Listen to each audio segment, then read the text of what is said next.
Si eres una mujer líder en el contexto de una iglesia o ministerio, entonces el certificado en estudios ministeriales está diseñado especialmente para ti. Este certificado, disponible completamente en línea en el Southwestern Seminary, está diseñado para equipar a las mujeres para liderar con confianza, ya sea como miembros de un equipo ministerial o como líderes laicas. Obtén más información en swbts.edu/español.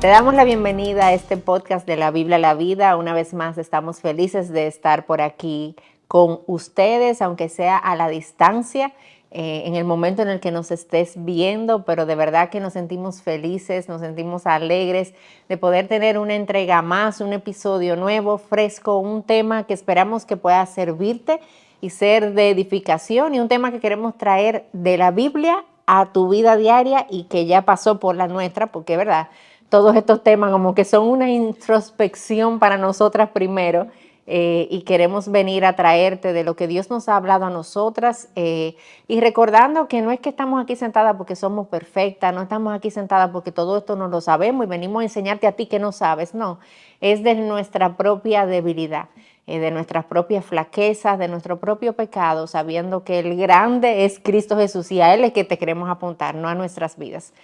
El otro día hicimos un podcast de las mamás helicóptero, las mamás controladoras. Sí. Las mamás sobreprotectoras. Sobreprotectoras. Y hablando de eso que tú dices, que nosotras no somos perfectas, la semana siguiente yo me di cuenta, óyeme, pero hice esto, hice aquello. Todo lo que dije en el podcast. Todo lo que dije en el podcast que no hagan, yo me encontré de alguna forma haciéndolo. Sí, o sea así que... es. Esto no es, como tú dices, no es que seamos perfectas, sino que vamos aprendiendo. Sí, definitivamente. Creciendo y caminando juntas. Así es. Y tratando de sostenernos de la sabiduría del que sí lo sabe todo. Amén. Y del que sí nunca falla, a diferencia de cada una de nosotras. Así es. Patricia, bueno, y hoy queremos hablar de un tema también que toca nuestros corazones, porque yo creo que tanto tú como yo hemos sufrido una decepción, hemos sido decepcionadas. Y para definir un poquito, la decepción es ese sentimiento de pesar que yo experimento en mi ser interior cuando me doy cuenta de que alguien me ha engañado o me ha fallado. Por ejemplo, una esposa se siente decepcionada de su esposo cuando se entera de una infidelidad. Una madre se decepciona de su hijo cuando éste no entrega lo que tiene que entregar, obediencia, excelencia en su colegio, lo que sea. Una amiga se siente decepcionada de su otra amiga cuando le ha confesado algo y ella lo divulga y chismea de eso. Un empleado se siente decepcionado de su empleador porque no le ha contribuido o retribuido monetariamente como se merece, y viceversa. El empleador se siente decepcionado de su empleado cuando aquel no hace un buen desempeño por lo cual ha sido contratado. Las ovejas, Patricia, también se sienten decepcionadas con el pastor o con los hermanos de la iglesia cuando sienten que no se le ha dado la guianza o el acompañamiento que ellos esperaban. Y como vemos, la decepción ocurre cuando no recibimos del otro lo que nosotras esperamos, cuando esa persona no hace lo que yo entiendo que moralmente, éticamente, culturalmente, socialmente debió de haber entregado o de la forma que debió haber reaccionado. Entonces, Patricia, podemos decir que la raíz del problema de este sentimiento de decepción que yo tengo no es solamente lo que el otro hizo o no hizo, sino las expectativas. Ponte a pensar en eso, las expectativas que yo tengo de lo que el otro debió de hacer, y eso es lo que causa mi decepción, más que el acto o el no hecho de algo, es la expectativa que yo tenía que no fue cumplida. Y de paso, ya desde un principio te digo que la cura de eso, de la decepción, es básicamente tener las expectativas del accionar del otro en el lugar correcto. Si yo tuviera eso en el lugar correcto, lo que el otro en realidad puede hacer o va a hacer, no estaría yo decepcionada, ¿cierto? Sí, es increíble y es genuinamente de esa manera. O sea, es un problema como de expectativas. Yo estoy esperando algo de otro y ese algo tiene que ver conmigo, con cómo yo espero ser tratado, con lo que yo espero que se haga conmigo, y cuando yo no recibo eso, pues entonces sufro la decepción. Pero como tú bien dices, es un problema de expectativa. Y la Biblia nos informa sobre esto. Esto no es algo como que la Biblia es silente. O sea, la Biblia nos habla y tiene cosas que enseñarnos y nos ayudan a poder tener las expectativas en el lugar correcto. Y hay como dos áreas que pudiéramos englobar esas expectativas. Y primero es la realidad de este mundo. Y lo segundo es la realidad de los seres humanos. Y yo quiero como que veamos un poquito esas dos realidades para entender lo que la Biblia dice y poder ajustar nuestra expectativa a la realidad bíblica. Y lo primero es con relación a lo que pasa en este mundo. Esto es un mundo caído, esto es un mundo afectado por el pecado. Esto es un mundo donde las cosas no van a funcionar como debería. Todo va a funcionar como debería en el cielo nuevo y tierra nueva. Mientras estemos aquí, todo se va a dañar, todo va a disfuncionar. Y Jesús nos dijo de una manera muy clara en Juan 16:33, en este mundo ustedes van a tener aflicción. No hay manera de que en este mundo caído nosotros no tengamos aflicción. No hay manera de que no haya dolor, porque el mundo ha sido afectado por el pecado. Entonces, si yo tengo la expectativa correcta con relación a la realidad del mundo y a lo que Jesús me ha dicho, ahí yo puedo tener eso, bueno, bajar esa expectativa al nivel bíblico, ¿verdad? No a tirarla por el piso, no al nivel bíblico. En este mundo vamos a tener aflicción. Ahora, hay otro ámbito en el que yo tengo que ajustar mis expectativas a la parte bíblica y es con relación al otro. Y mis decepciones tienen mucho que ver con la otra persona. La mayoría de nuestras decepciones tienen que ver con otros. Entonces yo tengo dos grupos en cuanto a los seres humanos. Yo tengo el grupo de personas que son creyentes, que conocen a Cristo, y tengo un segundo grupo de personas que son inconversos, que no conocen a Jesús.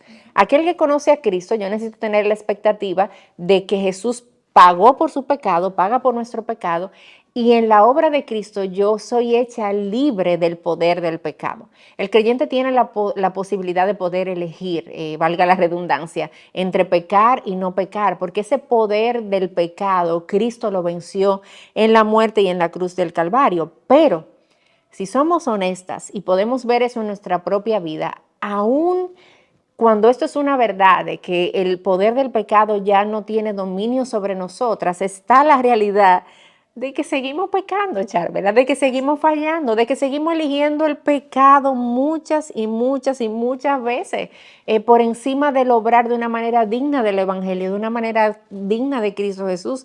Y el apóstol Pablo entendía muy bien esta realidad cuando él dice en Romanos 7, del 21 al 24, te voy a leer lo que dice el versículo, dice: así que, queriendo yo hacer el bien, hallo la ley de que el mal está presente en mí, porque el pecado sigue presente en nosotros. O sea, el poder no está, pero el pecado sigue presente.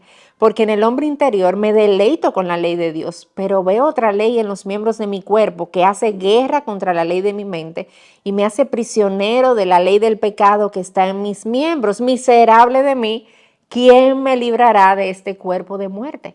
Entonces yo tengo que tener la expectativa en cuanto al creyente de que aunque el poder del pecado no está ahí, la presencia sigue. Y somos débiles, nosotras mismas somos débiles y seguimos cayendo, seguimos pecando y encontramos este choque en nosotras mismas de querer hacer el bien y terminar no haciéndolo. Y entonces el segundo grupo de no creyentes, la Biblia me enseña que el que no está en Cristo está muerto en sus delitos y pecados. O sea, un muerto no siente, un muerto no padece. Y yo no puedo tener la expectativa de que una persona inconversa se comporte conforme a la ley de Dios, porque ni siquiera puede hacerlo.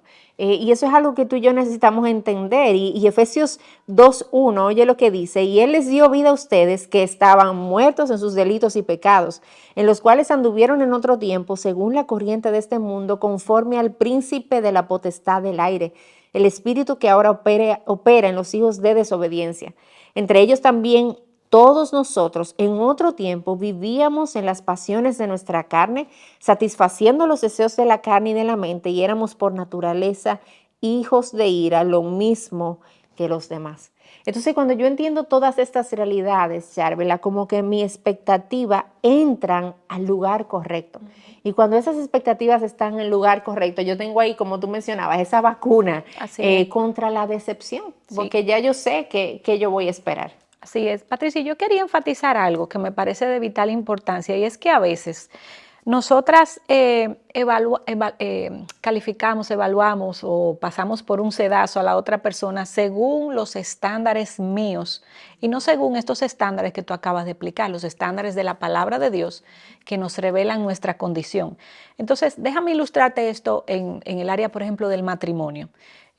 Una mujer viene y te dice, mi esposo me fue infiel y yo estoy muy decepcionada de él. Y tú le haces ver a ella, ok, es cierto, eso es un pecado con consecuencias a veces graves, humanamente hablando y espiritualmente hablando también.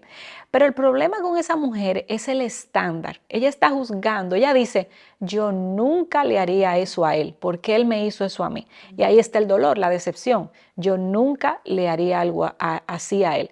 Y se nos olvida, ¿verdad? Estamos juzgando ahí bajo mi estándar, bajo lo que yo haría si yo estuviera en esa situación. Pero se nos olvida juzgar a la persona y juzgarme a mí bajo el estándar de la palabra de Dios. Y tú misma has dicho, ¿qué dice la palabra de Dios acerca de lo que soy? La palabra de Dios dice que soy pecadora, que yo habito en presencia de pecado, que soy tentada y que dice Pablo que lo que él no quería hacer, eso hacía. Exacto. O sea, si nos ponemos a pensar que yo tengo la misma capacidad que tiene aquel que me decepcionó de cometer el mismo acto por mi naturaleza pecadora, yo no sería tan dura al juzgar y yo no sería tan pronta a decepcionarme, a entristecerme por lo que esa otra persona me ha hecho, porque yo proceso que yo tengo todo lo que se necesita para cometer ese pecado, si no fuera por la gracia de Dios en mi vida, que hace como una barrera y no me deja pecar. Pero si nos ponemos a analizar nuestra naturaleza, tenemos todo lo que se requiere para ser igual de infieles, igual de mentirosas, igual de chismosas que el otro. Ha sido la gracia de Dios que te ha prevenido el tú caer en ese pecado o en esa falta. Entonces, cuando yo veo eso así, yo digo, wow, ok, yo puedo sanar.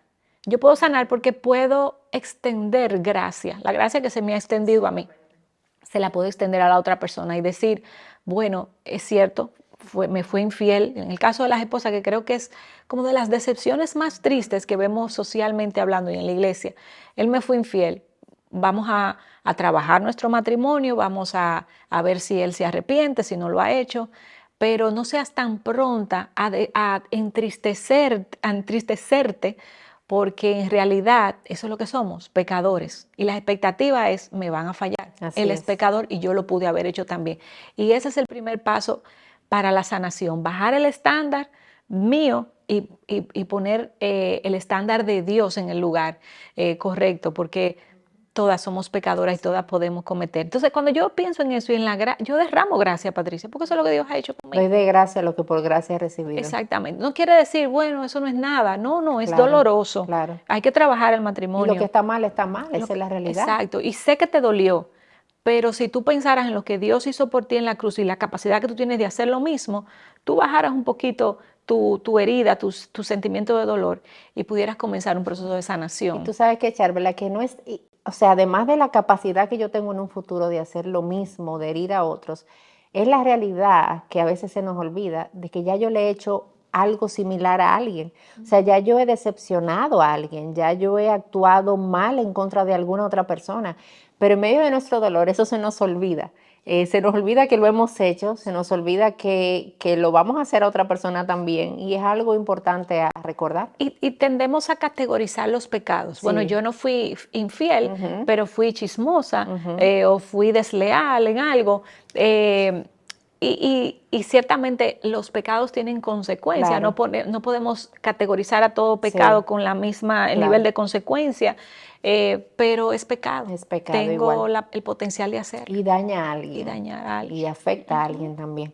Entonces, con relación a eso, hay algunas cosas y hay algunas verdades, Charvela, que es importante que nosotros reflexionemos también en torno a este tema y que nos pueden ayudar a lidiar con esto de la decepción que a veces sentimos cuando alguien nos ha fallado.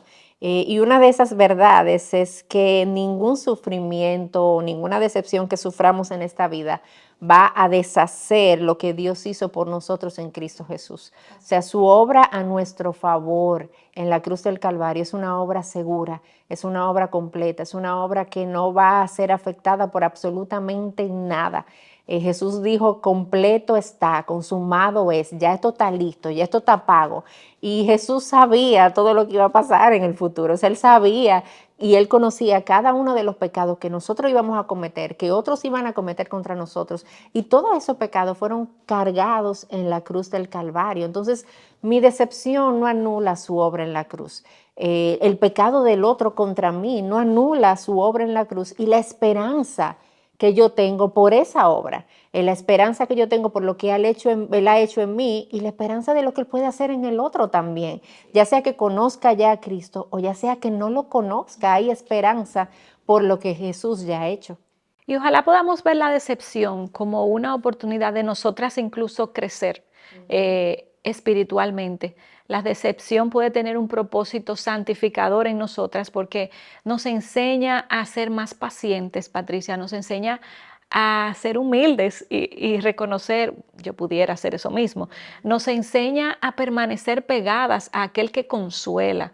Nos enseña también a tener confianza en que la obra del Espíritu Santo en la otra persona puede realizar un cambio. Entonces, toda esa, la paciencia, la humildad, la permanencia, la confianza en el Señor, son virtudes que nosotras como cristianas deberíamos exhibir. Y a veces, a menos que no pasemos por esa prueba de la decepción, no la trabajamos. Ujú. Y otra cosa, Charla, también es que en esos momentos de decepción, el Espíritu Santo toma la espada de la palabra, ¿verdad? Y nos aplica esas verdades que hemos conocido en otro momento, la aplica a nuestras vidas. Esos versículos bíblicos que en otro momento hemos leído, hemos estudiado y que quizás no causan un impacto emocional en nuestra vida en ese momento, el Señor toma su propia palabra y la usa para consolarnos, para traernos ánimo, para traernos esperanza en medio de esas situaciones con las que tenemos muchas veces que lidiar. Y conocemos también aspectos del carácter de Dios que quizás de otra manera no viéramos. Vemos su consuelo y nos ayuda a verlo a Él como el que jamás nos va a decepcionar. Así Y a es. poder poner nuestra esperanza en Él y no en el otro. Correctamente. Y durante ese proceso de la decepción, yo he sido decepcionada, yo no sé Sí, si yo tú lo has también, sido, claro. pero nos ayuda a tener como un mayor deseo por llegar a la eternidad. Ujú. Porque si todo en esta vida fuera placentero, no nos quisiéramos ir, Patricia, ¿verdad? Exactamente. Pero la decepción contribuye también a que querramos salir de aquí y ver Ujú, al Señor cara a ujú. cara. Ven pronto. Ven pronto, Señor, y nos ayuda a atesorar ese deseo de llegar a su presencia, donde Amén. dice Apocalipsis que no habrá más lágrimas, no habrá Ujú, más lloro, no ujú, habrá más dolor, ni enfermedades, ni ujú. traiciones. Así que la decepción también, oye, cambiar la forma de procesar las dificultades de la vida te ayuda a crecer Sí, espiritualmente y definitivamente. a pasar por estos momentos de amargura y de mal sabor de una forma diferente. Bueno, Patricia, y todo esto lo podemos hacer si tenemos fe en aquel que nos salvó, sabiendo que todas las cosas, dice su palabra, cooperan para bien y que Él permite todas estas cosas en nuestra vida para seguir formando la imagen de su Hijo en nosotras hasta que lleguemos a la eternidad. Amén. Nos vemos entonces en una próxima entrega.